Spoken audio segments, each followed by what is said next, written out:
আসসালামু আলাইকুম এভরিওয়ানস। দেখেন, আজকে আমরা বাজার থেকে আমাদের মুরগিগুলো রাখার জন্য একটা খাঁচা নিয়ে আসছি। কারণ যে লেয়ার মোরগগুলো নিচে অবশ্যই এগুলো নাকি খয়ের ভিতরে রাখে না, রাখলে ডিম পারে না বা ছাড়ি দেয় না। এর জন্য আজকে বাজার থেকে এই খাঁচাটা নিয়ে আসছি। তো এখন যদি এভাবে আমরা হয়তোবা খড়টা বাইরে রাখি বা এগুলো নষ্ট হয়ে যায় পানি পড়লে, তো এই জন্য আমি আবার দোকান থেকে 2টা রং নিয়ে আসছি। আসার পরে এখন রংগুলো আমি মিস্ত্রি আমি দিতেছি। তো আপনাদের ভাইও হয়তো বা একটু দিছিল, তবে অতটা সুন্দর হয় নাই। এই জন্য আমি আবারও সুন্দর করে রঙগুলো দিয়ে দিচ্ছি। কারণ আমি হয়তো বা টুকটাক অনেক কাজে জানি, পুরুষের কাজও করতে পারি, মহিলার কাজও করতে পারি। কারণ সুন্দর জিনিসটা এমনি সুন্দর লাগে, যদি আরও সুন্দর হয় তো মন্দ না।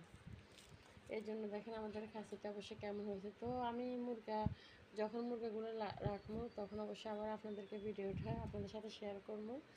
আমাদের খাসিটা কেমন হয়েছে অবশ্যই জানাবেন, কমেন্ট করবেন, শেয়ার সাবস্ক্রাইব করবেন। আল্লাহ হাফেজ, ভালো থাকবেন।